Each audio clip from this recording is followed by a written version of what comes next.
백성 중 3,000명쯤 그리로 올라갔다가 아이 사람 앞에서 도망하니 아이 사람이 그들을 36명쯤 쳐 죽이고 성문 앞에서부터 스바림까지 쫓아가 내려가는 비탈에서 쳤으므로 백성의 마음이 녹아 물같이 된지라. 여호수아가 옷을 찢고 이스라엘 장로들과 함께 여호와의 궤 앞에서 땅에 엎드려 머리에 티끌을 뒤집어 쓰고 저물도록 있다가 이르되, 슬프도소이다 주 여호와여, 어찌하여 이 백성을 인도하여 요단을 건너게 하시고 우리를 아모리 사람의 손에 넘겨 멸망시키려 하셨나이까? 우리가 요단 저쪽을 만족하게 여겨 거주하였다면 좋을 뻔하였나이다. 주여, 이스라엘이 그의 원수들 앞에서 돌아섰으니 내가 무슨 말을 하오리까? 가나안 사람과 이 땅의 모든 사람들이 듣고 우리를 둘러싸고 우리 이름을 세상에서 끊으리니 주의 크신 이름을 위하여 어떻게 하시려 하나이까? 여호와께서 여호수아에게 이르시되, 일어나라. 어찌하여 이렇게 엎드렸느냐? 이스라엘이 범죄하여 내가 그들에게 명령한 나의 언약을 어겼으며 또한 그들이 온전히 바친 물건을 가져가고 도둑질하며 속이고 그것을 그들의 물건들 가운데 두었느니라. 그러므로 이스라엘 자손들이 그들의 원수 앞에 능히 맞서지 못하고 그 앞에서 돌아섰나니 이는 그들도 온전히 바친 것이 됨이라. 그 온전히 바친 물건을 너희 중에서 멸하지 아니하면 내가 다시는 너희와 함께 있지 아니하리라.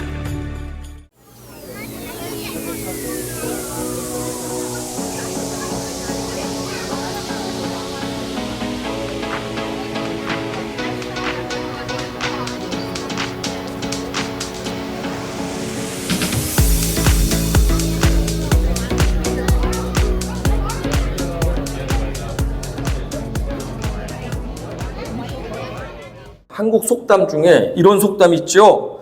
다 된 밥에 재 뿌린다. 이 뜻을 여러분 알고 계십니까? 맛있게 밥을 다 해놓고서 먹기만 하면 되는 것에 재를 뿌려서 먹지 못하게 한다는 말로 일이 잘 진행되어 좋은 결실을 보려고 할 때에 해코지를 해서 그동안의 일을 다 망쳐 놓는다는 뜻이다. 다 된 밥에 재 뿌리기라는 속담입니다. 그런데 우리 인생을 살다 보면 다 된 밥에 재를 뿌리는 경우가 내가 뿌리기도 하고 누군가가 내가 수고한 것에 재를 뿌리는 경우를 만날 때가 있습니다. 한번 예를 들어 볼게요. 쉬운 예를. 제가 3시간 동안 업사이드 다운 카드 하우스를 만들었습니다. 이렇게 어렵게 만들었어 내가. 다른 사람이 만들었지만 제가 만들었다고 치고 저렇게 만들었습니다. 바람만 불면 넘어져요. 그런데 갑자기 우리 막내 아들이 아빠 저거 뭐야? 하면서 막 달려와가지고 식탁으로 점프를 했습니다. 어떻게 되겠습니까? 그럴 때 다 된 밥에 재를 뿌렸네 라고 우리가 표현할 수 있겠죠. 그런 일이 일어납니다. 다 완성을 했는데 좋은 것을 수고를 해서 했는데 누군가 자신이나 누군가가 거기다가 망치는 어떤 행동을 할 때 다 된 밥에 재를 뿌린다고 말합니다. 이런 일이 지금 우리에게도 있고 3,000 몇백 년 전에 이스라엘 백성들에게도 있었습니다. 여리고 전투에서 승리를 했는데 그게 문제가 생긴 것입니다. 지도를 보겠습니다. 여리고와 아이성 이런 성들을 쳐 부숨으로 말미암아 이 30여 개의 가나안 공동체가 연합 전쟁을 하지 못하도록 그 허리를 끊었다고 지난주에 말씀을 드렸습니다. 중간을 치니까 북쪽과 남쪽이 연합을 할 수 없으니까 힘이 약해지게 됩니다. 더 자세한 그림을 보겠습니다. 그래서 시딤에서 요단강을 건너서 길갈에 머물면서 여리고성을 쳤습니다. 10마일 정도 떨어져 있는 아이성이라는 작은 성을 이제 정복하러 출발을 하게 되었습니다. 이스라엘 백성들은 시딤에서 요단강을 건너서 길갈에 머물면서 하나님께서 우리를 이렇게 인도해 주셨다, 기적적으로 인도해 주셨다라고 하면서 돌을 쌓아가지고 기념을 했어요. 그렇죠? 12돌을 쌓아서 기념을 했습니다. 그 돌을 볼 때마다 하나님이 우리의 막힌 강을, 길을 열어주신다는 것을 대대로 가르쳐 주라고 하였습니다. 그렇게 쌓고선 여리고에 순종을 하여서 7바퀴, 하루에 한 바퀴씩 돌고 마지막 날은 7바퀴를 순종하면서 돌고 소리치니까 여리고 성이 무너졌습니다. 이스라엘의 힘으로는 할 수 없었는데 하나님 말씀에 순종하니까 하나님께서 기적을 베푸시면서 직접 싸워주시면서 여리고 성을 무너뜨려 주셨습니다. 그때 그 귀금속은 여호와의 곳간에다가 집어넣고 모든 생명체는 다 제거해라. 안 그러면 너희가 결국에는 암이 전이되어서 죽는 것 같이 너희들은 망하게 될 것이다. 그러니 여리고 사람들을 불쌍히 여기지 말고 다 없애버려라 라고 헤렘, 완전하게 없애는 명령인 헤렘 명령을 내리셨습니다. 그렇게 해서 헤렘 명령에 순종하고 모두 죽이고 금과 은과 재물은 여호와께 바쳐드리고 그렇게 해서 전투를 승리하고 아주 기뻤습니다. 그리고 나서 아이성을 두 번째로 공격을 하게 되는데 2절, 3절 같이 읽어보겠습니다. 시작. 여호수아가 여리고에서 사람을 베델 동쪽 베다윈 곁에 있는 아이로 보내며 그들에게 말하여 이르되 올라가서 그 땅을 정탐하라 하매 그 사람들이 올라가서 아이를 정탐하고 여호수아에게로 돌아와 그에게 이르되 백성을 다 올라가게 하지 말고 2-3천 명만 올라가서 아이를 치게 하소서. 그들은 소수이니 모든 백성을 그리로 보내어 수고롭게 하지 마소서 하므로. 두 번째 성을 공격하기 위해서 정탐꾼 출신인 여호수아가 정탐을 이제 또 보냈습니다. 조사를 해서 와라. 전력이 어떤지, 거리가 어떤지, 어디서 우리가 숨어서 공격을 하고 기타 등등 물이 떨어지면 어디서 마실 수 있는지 같은 것들을 조사해 와라 해서 사람들을 보냈다가 왔습니다. 그러더니 보고를 합니다. 아우, 대장, 거기는 보니까 여리고성에 비하면 너무 작은 어린아이가 아이니까 많은 사람 가서 피곤하게 하지 마세요. 2-3천 명만 가서 싸우면 충분히 이길 수 있습니다. 라고 했습니다. 그래?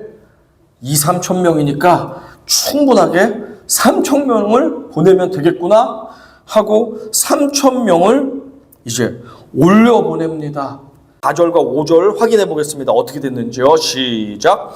백성 중 3천 명을 그리로 올라갔다가 아이 사람 앞에서 도망하니 아이 사람이 그들을 36명쯤 쳐 죽이고 성문 앞에서부터 스바림까지 쫓아가 내려가는 비탈에서 쳤으므로 백성의 마음이 녹아 물같이 된지라.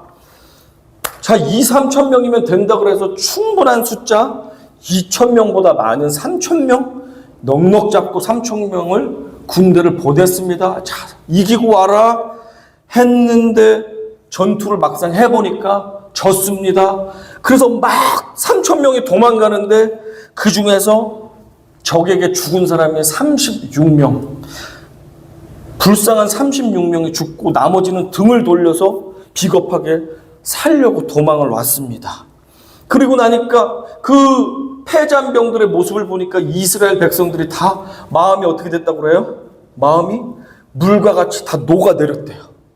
만약에 마음이 단단한 얼음 덩어리 빙하면은 녹아서 물이 됐다. 이 이야기는 어디서 들어보지 않았습니까? 마음이 녹아서 물이 됐다는 얘기는 어디서 들었어요? 어디서 들었지? 라합이 정탐꾼들, 이스라엘 정탐꾼들 왔을 때 가나안 주민들이 다 이스라엘의 하나님이 대단하고 무서워가지고 우리 마음이 물같이 녹았어요. 우리 벌벌벌벌 떨고 있어요. 라고 말했잖아요. 가나안 사람들이 다 이스라엘의 하나님과 백성들을 두려워해서 마음이 다 녹아내리고 벌벌벌벌 떨었는데 이제 전쟁에서 지니까 이스라엘 백성들의 마음이 물같이 녹아내렸다라고 말하고 있습니다. 이제 아무리 어린이가 와도 싸울 수가 없어, 무서워서. 전의를 상실한 것입니다. 그러면 왜 이스라엘 백성들은 그렇게 강대한 여리고도 싸워서 이겼는데 훨씬 작은 아이를 이렇게 이기지 못하고 패배하고 도망쳐가지고 마음이 막 어쩔 줄 모르고 녹아내렸을까요? 패배의 원인이 크게 잡으면 두 가지가 있을 텐데, 먼저 첫 번째 원인입니다. 먼저 지나친 자만심이 다음 전투에 대한 대비를 소홀하게 만들었습니다. 민수기 26장 51절에를 보면 어떻게 보고가 되어 있냐면, 가나안 땅 들어가기 바로 직전에 군인들의 수를 조사했는데 그때 숫자가 총 60만 1730명이었어요. 60만 명이라고 해볼게요. 60만 명. 그리고 여호수아서 8장에 보면 아이성의 주민이 12,000명이라고 나와 있어요. 그러니까 군인들이 60만이 다 가면 그냥 후 바람만 불어도 12,000명이 넘어갈 정도로 숫자가 훨씬 많은데도 불구하고 2-3,000명이면 됩니다라는 잘못된 보고를 해가지고 전쟁에서 질 수밖에 없었습니다. 이렇게 여리고 성이 저렇게 이중성벽에 크고 인구가 많은 큰 도시라면 아이성은 그냥 벽 하나 있는 작은 성이에요. 벽도 그냥 낮고 인구도 얼마 되지 않는 성인데 비교가 안 되는 사이즈인데 일단 내가 큰 상대를 이겼다는 거예요. 그러니까 여리고보다 훨씬 작은 성은 눈도 감고 이길 수 있지, 한 손으로도 이기지 라고 하면서 이스라엘 백성들이 자만하고 교만했던 것이 패배의 원인이 되었던 것입니다. 여러분, 살다 보면 전투가 크기로만 하는 게 아니라는 거 여러분 기억하시죠? 내가 가진 무기가 좋다고 해서 반드시 이기는 것은 아니다라는 말입니다. 사자는 토끼를 잡을 때도 최선을 다한다. A lion gives its all, even when hunting a rabbit. 큰 물소 한 마리를 잡을 때도 최선을 다해서 사냥을 하죠. 그렇지만 작은 토끼 한 마리를 잡을 때도 사자는 최선을 다해서 사냥을 합니다. 그래도 100번 싸우면 100번 사냥하면 100번 다 사냥을 성공하지 못한대요. 사자의 사냥 성공률이 20-30%밖에 안 된대요. 시도를 하면. 그렇지만 물소가 됐든지 토끼가 됐든지 사자는 언제나 자신의 최선을 다해서 사냥을 한다는 것입니다. 다윗과 골리앗이 있는데 인간의 생각은 골리앗이 당연히 이기죠. 무기도 좋고 덩치도 세고 전쟁 경험도 많고, 그렇죠. 그러나 다윗은 아무런 경험도 없고 무기도 돌멩이고 키도 작고 나이도 어리고 무엇 하나 이길 수 있는 요소가 없지만 정말로 신기하게도 전쟁은 덩치로 내가 가진 무기로만 한다는 것이 아닙니다. 자, 이 싸움에서 누가 이겼습니까? 덩치 큰 골리앗이 이기지 않고 덩치가 작고 경험이 아주 없었던 다윗이 이겼습니다. 이스라엘 백성들은 인간적인 계산과 생각으로 자신에 대해서는 과대평가를 해서 나는 거인이고 힘이 세고 저 상대방은 작고 별 볼 일 없어 라고 우습게 여긴 것입니다. 그것이 바로 이까짓 것쯤이야 라는 생각이 다 된 밥에 죄를 뿌리고 만 것입니다. 그러나 감사한 것은 우리는 비록 작고 약하지만 우리 하나님은 크고 강하십니다. 아멘. 이 사실을 믿으시기 바랍니다. 두 번째 패배의 원인이 있겠죠? 그것은 이것입니다. 두 번째, 가장 중요한 패배의 원인은 실제 싸움을 주관하시는 하나님을 고려하지 않았기 때문입니다. 실제로 하나님께서 싸워주신 것이 99%였고 이스라엘 백성들이 그 말씀에 순종하고 다른 것이 1%의 승리의 원인이었는데 이스라엘 백성들은 99%의 승리의 지분이 있는 하나님을 제외하고 내가 이겼다 이거예요. 내가 잘 싸운다 이거예요. 그러니까 하나님 잠깐 저기 계세요. 내가 타이슨도 이겼는데 한국 권투 챔피언은 내가 눈도 감고 이기지 라고 생각하고 3,000명만 우습게 여기면서 전쟁에 임했던 것입니다. 자, 우리는 골리앗 앞에 선 다윗이 외친 그 소리에 주목할 필요가 있습니다. 다윗이 이렇게 외쳤습니다. 전쟁은 여호와께 속한 것인즉 그가 너희를 우리 손에 넘기시리라. 우리는 항상 큰 적과 싸우든지 큰 졸업 논문과 씨름하든지 아니면 작은 집안일을 하는 것과 씨름하든지 간에 모든 전쟁은 여호와께 속한 것입니다 라고 인정할 때 하나님께서 우리 편이 되어주신다는 사실을 우리는 기억해야 됩니다. 이렇게 첫 전투에서 승리한 뒤에 이스라엘 백성들은 자만하고 교만하고 나는 대단하고 싸움을 잘하는 자고 적들은 무능하고 싸움을 못하는 자들이다 라고 우습게 생각했습니다. 그러나 그것이 패배를 가져왔습니다. 그러니 여호수아가 아차 싶었겠죠. 여호수아는 여리고성을 싸울 때는 하나님께 의지하고 기도하고 괴로워서 홀로 나갔더니 여호와의 군대 대장을 만나서 도움까지 요청하면서 내가 무엇이든지 하겠습니다. 신을 벗고 엎드려서 경배까지 했습니다. 그래서 하나님의 방법을 얻었는데 아이성은 내가 보니까 그냥 아이야. 너무 만만해. 그러니까 하나님께 기도했다는 내용이 성경에 나와 있질 않아요. 고민했다는 내용이 나와 있지 않고 정탐꾼만 보내고 답을 얻고 바로 3,000명을 보내면서 하나님을 의지하지 않는 이 여호수아의 모습을 보게 됩니다. 이것이 바로 패인의 큰 원인이었습니다. 삼류 인생들은 이렇게 생각합니다. 나는 괜찮고 나는 잘했고 나는 열심히 했는데 이거는 쟤 때문이야. 이거는 시스템 때문이야. 이거는 나라의 이 제도가 문제야. 나를 도와주는 사람이 없어. 인재를 알아보지 못해. 남 탓만 합니다. 나는 괜찮고 나는 열심히 했고 나는 제대로 됐는데 이 사람이 문제고 이 시스템이 문제고 우리 주의 세금 체계가 잘못돼서 내가 손해를 받고 내가 졌어 라고 모든 것을 남 탓하는 사람은 삼류입니다. 삼류. 그런데 안타깝게도 여호수아가 좀 삼류 같은 고백을 합니다. 한번 같이 읽어보겠습니다. 이르되 슬프도소이다. 주 여호와여 어찌하여 이 백성을 인도하여 요단을 건너게 하시고 우리를 아모리 사람의 손에 넘겨 멸망시키려 하셨나이까. 우리가 요단 저쪽을 만족하게 하여 여겨 거주하였다면 좋을 뻔하였나이다. 이것도 어디서 들어본 말이죠. 아유 왜 우리를 여기서 보내가지고 우리를 망하게 합니까? 옛날에 좋았는데 했던 거 누가 했던 말이에요? 가나안 땅에 건너오지 못했던 여호수아의 동료들, 선배들, 부모님 세대들이 다 광야에서 죽으면서 맨날 이 얘기했잖아요. 아유, 요새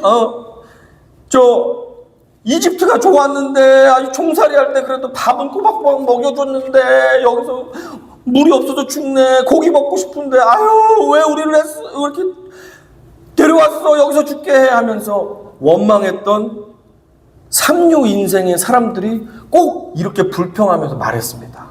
그런데 지금 여호수아와 장로님들이 모여가지고 머리에 막 먼지를 뒤집어 쓰면서 왜 우리를 이 요단 저쪽에서 이쪽으로 건너오게 해서 우리를 망하게 합니까? 하나님 저기 그냥 살게 해주시죠 하면서 엉엉 우는 거예요. 믿음의 사람이었는데 이렇게 삼류 인생같이 남을 핑계하고 불평하는 모습을 우리가 지금 보고 있습니다. 실패자들의 또 다른 특징은 남의 시선을 지나치게 의식한다는 것입니다. 표준어로 남사스럽다는 말이 있어요. 남사스럽다는 말은 남들이 볼 때 아우 민망하고 창피하고 못 견디겠다 이런 의미를 가지고 있는데, 이 남사스럽다는 말의 경상도 버전은 이렇게 말할 수 있을 것 같습니다. 남들이 뭐라 하겠노? 남들이 뭐라 하겠노? 창피하게 이렇게 말할 수가 있을 텐데, 아마 여호수아가 경상도 사람이었다면 이 상황을 이렇게 표현했을 것 같습니다. 주님, 우리가 전쟁에서 진 것도 창피한데 적에게 등까지 보이면서 도망쳤으니 이제 가나안인들이 우리를 보고 뭐라 하겠습니까? 이제 우리를 만만히 보고 지들이 합심해서 우리를 포위한 다음에 우리를 죽여버릴 겁니다. 그때 높으신 주님의 이름은 어찌 되겠습니까? 남들이 어찌하겠습니까? 아마 이렇게 했을 것 같아요. 여호수아는 남들의 시선에 아주 고통스러웠습니다. 이제 가나안 사람들이 우리를 우습게 보고 이제 공격해서 우리를 멸망시키겠는데, 하나님, 그러면 높으신 하나님의 이름이 땅에 떨어질 텐데 그러면 어떻게 되겠습니까? 남들이 뭐라 하겠습니까? 하나님 도와주세요 라고 남을 의식하면서 이렇게 하소연을 했습니다. 자, 시작. 이스라엘이 범죄하여 내가 그들에게 명령한 나의 언약을 어겼으며 또한 그들이 온전히 바친 물건을 가져가고 도둑질하며 속이고 그것을 그들의 물건들 가운데에 두었느니라. 12절도 읽어보겠습니다. 그러므로 이스라엘 자손들이 그들의 원수 앞에 능히 맞서지 못하고 그 앞에서 돌아섰나니 이는 그들도 온전히 바친 것이 됨이라. 그 온전히 바친 물건을 너희 중에서 멸하지 아니하면 내가 다시는 너희와 함께 있지 아니하리라. 그렇게 하소연을 했더니 하나님께서 이제 대답을 해주십니다. 너희가 왜 졌는 줄 알아? 그것은 너희 중에 도둑놈이 있기 때문이야. 내가 거룩히 바치라고 한 그 백성들, 적들을 다 제거하고 물건을 내 곳간에 드리라고 했는데 누군가 도적질을 했어. 거룩히 바쳐야 될 물건을 손을 댔어. 그래서 내가 너희에게 패배를 준 것이야. 너희가 그 거룩히 바쳐야 될 것을 손댄 사람을 오히려 거룩하게 바쳐서 해렘시키지 않으면, 없애버리지 않으면 나는 너희와 더 이상 함께하지 않을 거야 라고 하나님께서 패배한 이유를 말씀해 주셨어요. 그리고 어떻게 해야지 하나님이 다시 승리를 주실 것인지를 알려주셨습니다. 자, 헤렘 대상이었던 가나안 백성이 있었잖아요. 그 중에 라합은 헤렘 대상에서 구원의 백성이 되었습니다. 그런데 하나님의 헤렘, 이 하나님께 드려야 할 그 제물을 손댄 어떤 사람은 마치 가나안 사람 같이 헤렘을 당해야 되는 신세로 완전히 스위치가 되었습니다. 그 입장이 완전 바뀌었어요. 지옥 가야 될 사람은 천국에 가게 되었고, 천국 가야 될 사람은 지옥에 떨어지는 그런 일들이 하나님의 거룩함에 손을 대었기 때문에 일어났습니다. 자, 이렇게 되니까 이제 급하게 되었습니다. 다음날 아침 일찍부터 여호수아가 온 백성을 소집했습니다. 모두 나오시오! 사람들이 무슨 일이야 하면서 구름대같이 나왔습니다. 여호와의 전 앞에 나왔습니다. 하나님이 직접 범인을 색출하십니다. 누군가 하나님에게 드려야 될 제물에 손을 댄 자를 이제부터 찾아내겠다. 그러면 빨리 자수를 해야지. 매를 10대 맞을 걸 5대만 맞고 용서를 좀 받을 수 있잖아요. 정상 참작을 받을 수 있잖아요. 그런데 아무도 안 나옵니다. 이제부터 하나님께서 하나씩 찾아냅니다. 자, 12지파 그 중에서 유다 지파만 앞으로 나오시오. 유다 지파 중에 있다는 것입니다. 그래서 유다 지파 남자들만 가장 앞에 나왔습니다. 많은 인원이 엄청 나왔겠죠? 남자들이 엄청 나왔습니다. 유다 지파 남자 중에서 세라 족속만 남으시오. 나머지는 뒤로 빠집니다. 세라 족속도 많습니다. 세라 족속 유다의 아들의 세라 족속이 남았습니다. 그랬더니 세라 족속 중에서 삽디 일가만 남으시오. 뒤로 빠지고 삽디 가족들만 이렇게 남았습니다. 자, 삽디 일가 중에 삽디의 손자 갈미의 아들 아간, 당신이야. 하나님께서 아간을 딱 지목하셨어요. 아간의 이름은 트러블 메이커예요. 이름대로 트러블을 메이커 해가지고 이 일이 일어났습니다. 36명이 아간이 욕심부려서 그 금은 보화를 챙김으로 말미암아 36명의 죄 없는 사람이 죽게 되었습니다. 아간, 그제서야 아간이 실토를 합니다. 아유, 잘못했습니다. 제가 그냥 이 좋은 바벨론 산, 메이드 인 바벨로니아 산 자켓 외투와 은 200세겔과 금 500세겔이 그 붕괴된 그 지점에서 있길래, 길에 나발라져 있길래, 아우, 저도 모르게 그냥 갖고 싶어가지고 저희 집 텐트에다 땅에다 묻어놨습니다. 죄송합니다. 용서해 주세요. 라고 하는 것입니다. 이 하나님의 손대지 말고 하나님께 바치고 모든 생명을 없애라고 한 해렘 명령에 대해서 이 아간은 이까짓 것쯤이야 라고 대수롭지 않게 생각했습니다. 아간은 다 된 밥에 죄를 뿌렸습니다. 그리고 많은 사람이 죽었고 패배하게 되었습니다.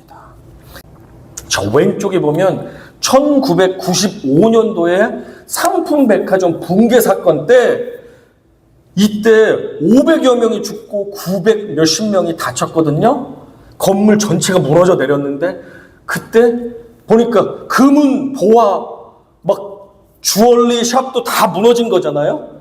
뭐 좋은 옷들도 다 비싼 명품들도 다 그 무너진 현장에 다 널브러져 있으니까 신이 나서 그거를 죽고 있는 아줌마가 카메라에 포착됐습니다. 그래서 이 사람이 누군지 찾진 못했는데 온라인상에서 사람들은 이 사람을 악마 아줌마라고 불렀대요. 악마 아줌마. 악마죠? 500명 이상이 죽고 900 몇십 명이 지금 막 깔려가지고 막 부상을 당했는데 그 사이에 떨어져 있는 금은 보화와 좋은 비싼 옷들을 챙겨가지고 좋아가지고 웃고 있는 이 사람의 모습이 3,400~500년 전에 여리고성이 붕괴돼서 금은 보화 멋진 자켓, 명품 자켓을 보면서 와, 프라다 자켓이다 하면서 좋아가지고 자기가 챙기면서 웃고 있는 아간의 모습하고 완전히 싱크로나이즈드 오버랩이 되고 있잖아요. 그죠? 현대의 이 아간과 과거의 아간이 똑같은 그 모습을 보여주고 있습니다. 이까짓 것쯤이면 어때 하는 그 아니란 생각이 공동체에게 피해를 주고 아픔을 준다는 사실을 우리가 기억해야 됩니다. 결국에 이 스토리의 끝을 말씀드리면 트러블 메이커 아간은 혼자서 범죄를 저질렀지만 하나님은 혼자라고 말하지 않습니다. 범인에 대해서 너희들이라고 말하고 계세요. 단수 한 사람이 죄를 지었는데 복수라고 말씀하고 계시거든요. 왜 그렇습니까? 충분히 이렇게 될 것 같아요. 아간이 혼자 물건을 땅에 숨기면은 그 텐트 하나에서 가족이 다 사는데 아버지 그거 뭐 하시는 거예요? 여보 그거 뭐야?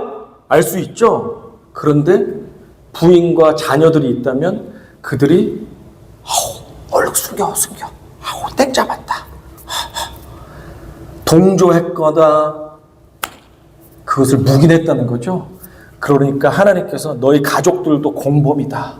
그리고 이스라엘도 하나이기 때문에 너희 중에 한 명이 잘못을 해도 너희가 다 잘못한 것으로 치겠다라고 하면서 이스라엘에게 너희의 범죄를 묻고 계세요. 하나님이. 잘못은 아간 한 명이 했는데 가족들과 모든 이스라엘에 대해서 너희가 범죄를 했다고 하나님은 전체에 대해서 책임을 묻습니다. 이것이 중요합니다. 결국에는 아간과 그에 속한 가족들이 다 나왔고 돌에 맞아서 죽게 되었고 그 골짜기에 그들을 돌에 묻었어요. 얼마 전에 길갈에서는 하나님이 우리를 구원하셨다.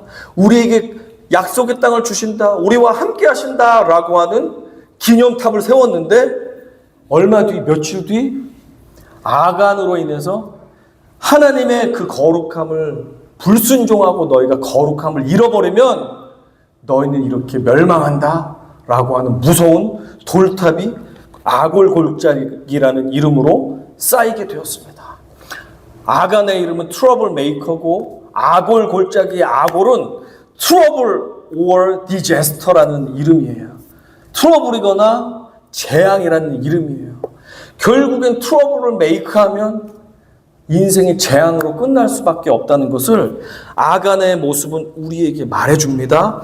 그리고 내가 아무리 정결하고 거룩하다 할지라도 우리 공동체가 거룩하지 않으면 결국엔 하나님은 우리 공동체 자체를 거룩하지 않다라고 본다는 사실을 우리가 생각하면서 이게 나 혼자 예배 잘 드리고 나 혼자 거룩한다고 하나님께서 우리 전체를 기뻐하시지 않을 수도 있구나 라는 사실도 우리가 좀 생각해 볼 필요가 있습니다. 아멘? 아멘. 자, 이까짓 것쯤이야 라는 어리석은 생각이 우리 인생 속에서 다 된 밥에 죄를 뿌리는 경우가 많습니다.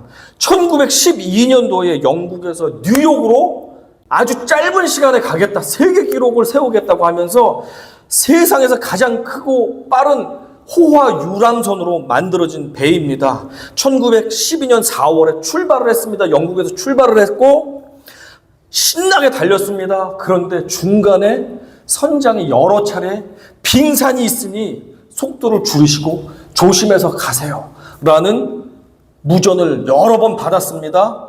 그런데 이 선장은 이 타이타닉 호가 얼마나 강하고 얼마나 대단한 배인데 얘는 침몰할 수 없는 배야 라고 하면서 전속력으로 뉴욕항으로 달렸습니다. 그러다가 밤 늦은 시간에 빙산에 충돌을 했습니다. 그리고 몇 시간 만에 그냥 완전히 물에 가라앉으면서 1,500명이 그대로 죽었어요. 이 재앙이 이까짓 것쯤이야 라고 생각했던 선장의 그 안일한 생각 때문에 다 된 밥에 죄가 뿌리게 되었습니다. 1995년 서울의 삼풍백화점, 여러분 아까도 보셨지만 삼풍백화점의 건물 안전 책임자와 그 백화점의 회장님이 있어요. 이 두 사람이 많은 붕괴 징조가 있었습니다. 막 금이 가고 막 가루가 떨어지고 막 벽이 휘고 물이 막 새고 물이 막 파이프가 터져갖고 새고 이런 일들이 계속 일어났어요. 그런데도 괜찮아, 고치면 돼, 영업 계속해 라고 하면서 영업을 계속했습니다. 어떻게 됐습니까? 502명이 죽었고 937명이 부상당하게 되었습니다. 이 건물 안전 책임자와 회장의 이까짓 것쯤이야 라는 생각이 다 된 밥에 죄를 뿌릴 뿐 아니고 수많은 가정을 초상집으로 만들었어요. 전 국민이 초상집이 되어서 울고불고하게 트라우마를 주게 만들었습니다.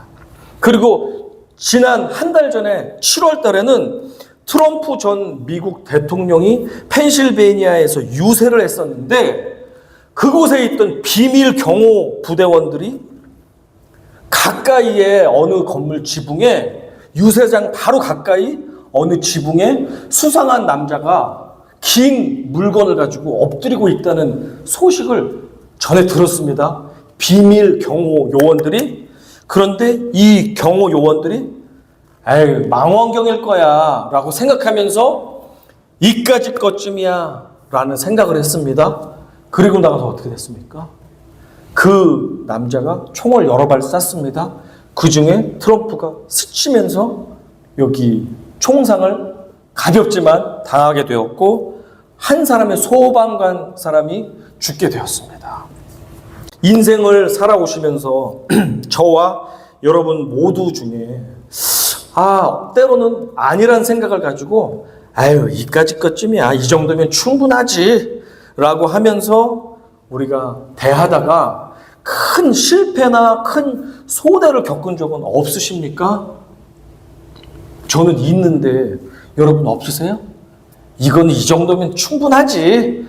라고 생각하면서 전에는 더 큰 것도 잘했는데 라고 안일하게 생각하다가 큰 실패나 경제적인 손실을 경험한 적이 여러분들 있으실 것입니다.